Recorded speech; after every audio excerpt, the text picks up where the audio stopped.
Good morning and welcome to NBS Breakfast Meeting. I'm Shafiq Neka and we're still talking about the 30 days of mining 2025, and today I am actually joined by the chairperson of Uganda Chamber of Energy and Minerals, that is Mr. Ashaba Agri. I know him on a lot of situations, but today on the prominent one of Uganda Chamber of Energy and Minerals. Say hello to the people and briefly explain to a person who's watching us for the first time what the 30 days of mining is all about. Thank you very much, Shafiq. And yes, you may know me in wearing different hats, but this one also is a responsibility that I was given to try and shape the direction of energy and mineral resources of the country through the chamber, which is a private sector lobby group that provides a platform to create an enabling environment for everyone within the energy space and the mineral development side. As a chamber, we basically bring together all the private sector players within the energy and mineral space. Specifically for this show, we are discussing things all about minerals. And the 30 days of mining is basically a platform to create or amplify the opportunities that we have in our mineral industry, but to also tell the story so that we can bring as many people as possible into the knowledge and the understanding of the mineral space, but also to do a bit of traction towards our 14th Mineral Wealth Conference. That will be on the 24th and the 25th of this month. And we are hoping that we shall have as many participants as possible. So the 30 days of mining are really to speak on specific issues that we shall be able to detail further during the Mineral Wealth Conference. And the theme for this year's Mineral Wealth Conference is sustainable mineral development through collaboration, innovation, and green transitions for a resilient future of Uganda. Yeah. And we shall have experts from academia, private sector players, developers, financiers, public sector, the Ministry of Energy and Mineral Development, all discussing on how Uganda can be able to optimize its mineral resources, but to also create a platform that can be able to contribute ideas and solutions for a mineral sector that is still nascent, but that we believe should be able to contribute. Currently, it's about 3.5 to GDP and should be able to contribute up to 8% of GDP of this country. So in the previous episode, we learned that mining is more than just extracting minerals. What are the key priorities should Uganda focus on to ensure mining truly benefits its people?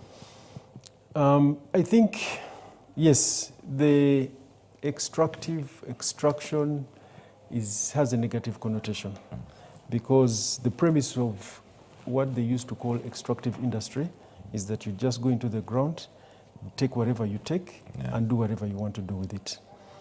But with the whole global conversation around sustainability, the global conversation around triple bottom lines, people, planet, and profit, and the whole global conversation about countries now starting to look inward in terms of nationalization of resources, in terms of making sure that they can maximally benefit from their resources. I think the key to what the country needs to look forward to is around sustainability. And what is sustainability? Sustainability basically is to say that I use the resources that I have today for the benefit of the people who are here, but I use them in a very logical and systematic way that even the generations after me can be able to benefit from what we do have. And they are largely premised on about 3 components, and that is environmental, social, and governance. And under those is that we only have one planet. Yeah. And we need to make sure that whatever we do, all the activities that we do, should be able to preserve the planet, but also to keep it in a more pristine character so that my children's children, and the other ones can be able to come and live within it. And that is also driven by the fact that you've heard about climate change, you've heard about global warming, you've heard about the green gas emissions, you've heard about the impractical processes that a bit of the small scale and artisanal miners are using, especially for gold and the mercury that they use, which eventually pollutes the waters and everything. So on the environmental side, we have to be able to harness these mineral resources in such a way that we do not damage the environment. The second component is around social. And social means that the people who are involved, the communities that are involved, the stakeholders that are involved, are they actually benefiting from these mineral resources? And this is an area that we think we have done very well in the oil and gas, and we believe we can be able to copy or borrow a few of the practices that are happening in oil and gas that we can then eventually be able to replicate for the mineral sector. So the communities need to be employed, they need to see infrastructure, they need to get utilities, they need to be paid well, a decent wage, they need to basically have their dignity as opposed to what has been happening largely in the mineral sector. And then obviously the last one is on the governance side. And governance means equity, means processes, means that the companies that are actually doing the work also need to make a profit. Because if they don't make the profit, then all the other things cannot be able to be done. True. So if you ask me in one word that we need to look at as a country when we are optimizing or we are harnessing our resources is to look at sustainability. So I wanted to ask you, you mentioned about communities. Communities who are actually surviving, who are near mining sites, often expect improvements in terms of like employment opportunities, infrastructure. How can mining companies and government work together to deliver these benefits in real time and not just promises? I think the word expect benefits may not be very correct. In my view, I would think that the obligation is on private sector or government to be able to provide for these communities. Because these mineral resources have been God-given.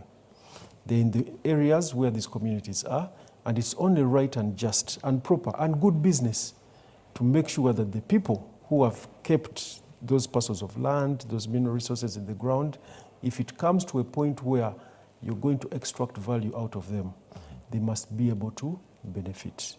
And through the Mineral Act that has just recently been passed, is that there's a huge component around national content. And through national content, or some call community content, others call local content, is that it's very easy for governments and private sector to be able to support the communities where they're operating. On the government side, one is to make sure that they can enforce all the provisions within the law so that private sector can be able to apply them. Secondly, things around infrastructure, roads, hospitals, utilities, electricity, power, medical care, are things that usually would be provided by public sector. But also private sector can have a play, considering that they will be getting value from these communities. They have to provide employment, they have to provide medical care through their corporate social responsibility budgets. They can be able to provide clean water, maternal and child health, and all the things with the companies they are able to do.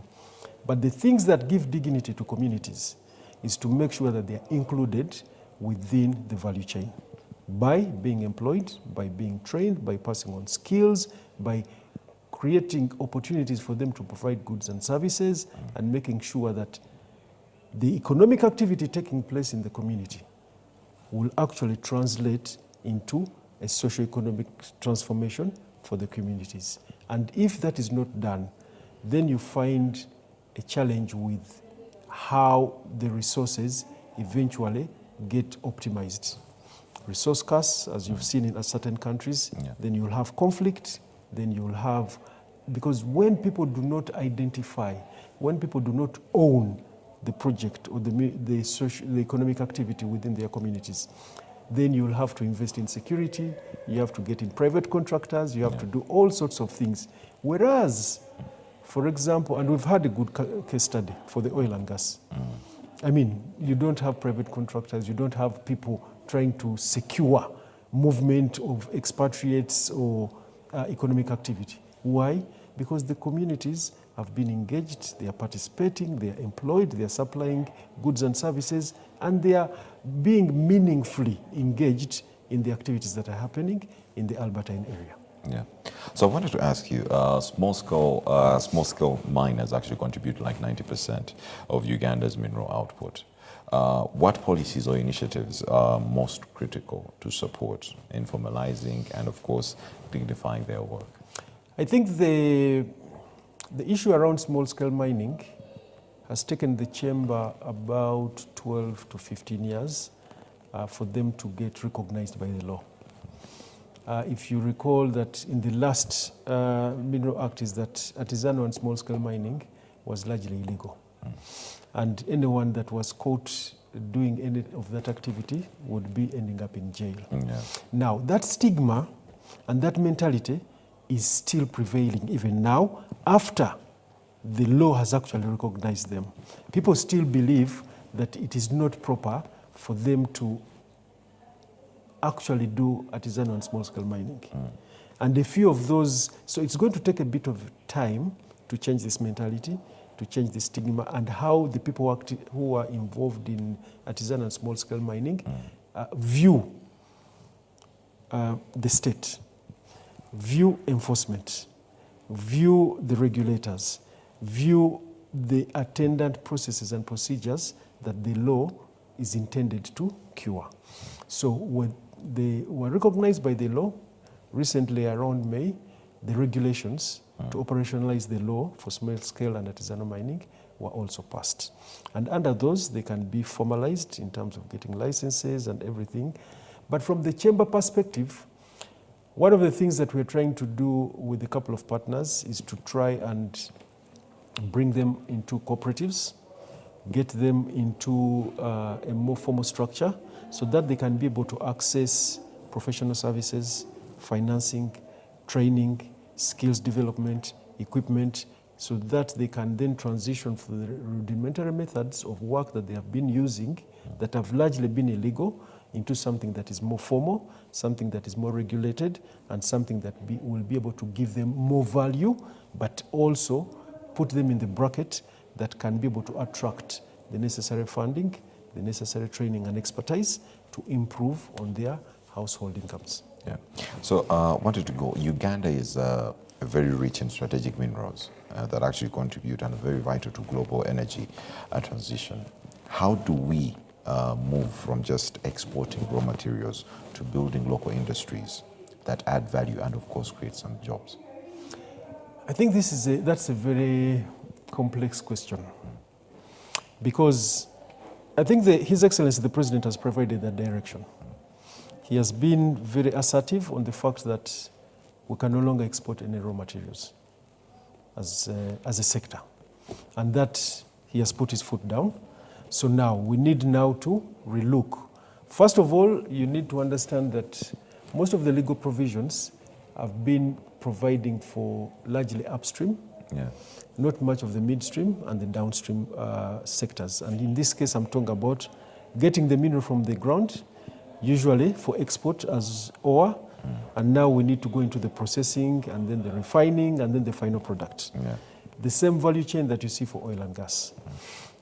Now, as a country, we need to be a bit more analytical and critical on the things that we need to look at. If you look currently at the global conversation around what you would call critical minerals or energy transition minerals, and you find that China controls probably about 60% of both the mineral resources but also the processing capacity.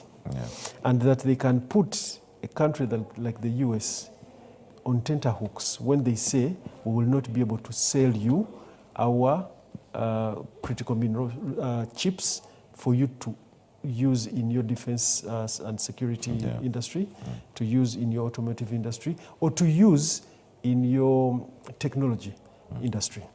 What does that then do? Is that then it supports China to leapfrog the US in all those areas because they cannot find these mineral resources to be able to transition or to transform those particular sectors. And you've seen how the US now has started repositioning geopolitically towards the DRC, getting involved into their conflict, solving it with Rwanda, and now sending a couple of American companies to try and find this type of resources so that they can create a different supply chain that is more resilient for them to develop.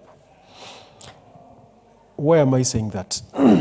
Is that Uganda as a country, we need now to look at what is critical to us as a country. Can we compete at the high stakes of the NVIDIAs, at the high stakes of the technology chip making industry, at the high stakes of precision and defense systems?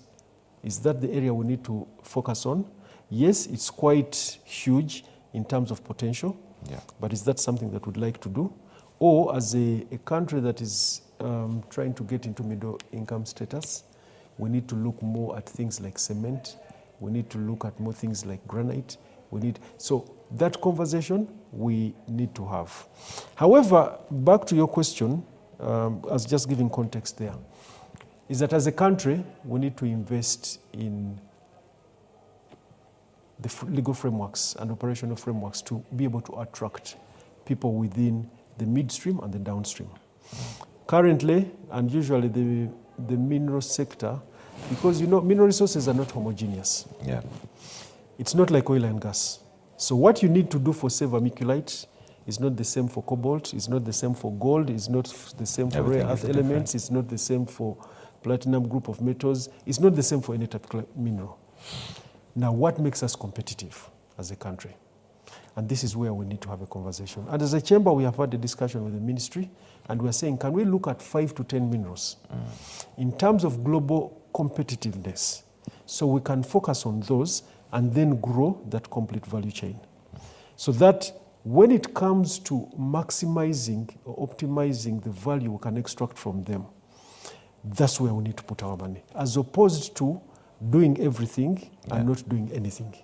So through the Presidential Investors Roundtable, we are looking at about 10 minerals that we think will give us the highest return as a country, but it will still give us good competitiveness on the global scale to be able to compete with other markets. And I'll give you an example. The processing capacity, for example, of China on critical minerals, whereas we may have them in Mukutu, we have them, the rare earth elements, can we process them at a price that can compete with the Chinese? I am not sure. We need to do that.